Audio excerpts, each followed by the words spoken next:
Malgré 40 000 euros d'impayés, on lui interdit d'évacuer le squatter. On lui interdit de dégager cette mierda de squatter. 40 000 euros. 40 000 euros.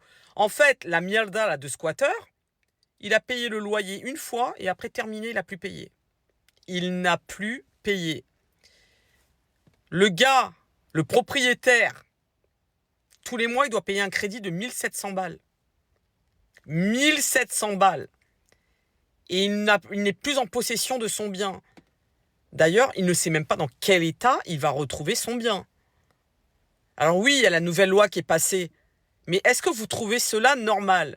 Qu'une personne qui travaille, s'achète un bien, paye son crédit, loue son bien, ne puisse même pas en tirer le bénéfice escompté? Mais attendez, mais c'est lunaire. C'est lunaire.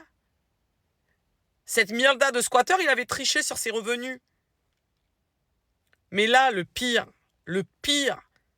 c'est que si rien n'est fait, le propriétaire va perdre son bien.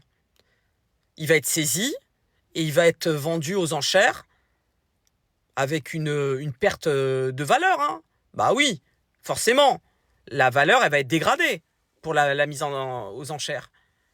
Et là, tu te dis, mais comment, dans un pays comme la France, comment cela est-il possible? Comment cela peut-il être possible? Il y a eu un magistrat qui s'était fait squatter sa baraque. En 2 heures, le squatteur a été dégagé. En 2 heures. En 2 heures. Là, l'affaire là, dont je vous parle, elle dure depuis bientôt 4 ans. 4 ans! Mais c'est lunaire. Vous êtes des fous. Vous êtes des malades mentaux. En tout cas, moi, je vous le dis, continuez, encore une fois, continuez à faire chier les gens. Tout ce que vous allez gagner, mais vous allez réussir à le gagner, hein. Vous allez réussir à gagner. Parce que vous êtes en train de dégoûter les chefs d'entreprise. Les gens, pour entreprendre, ils n'ont plus envie. Mais je vous le dis, et je vous le dis clairement, ça te dégoûte. Ça te dégoûte de bosser pour donner quasiment tout ce que tu gagnes. Voilà.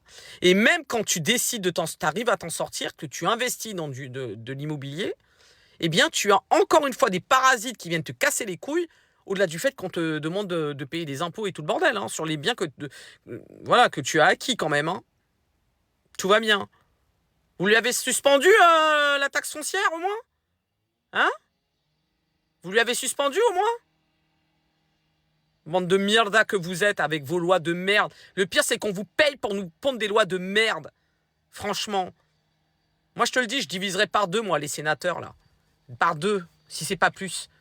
Vous n'avez pas besoin d'être autant pour nous faire des trucs de merde comme ça.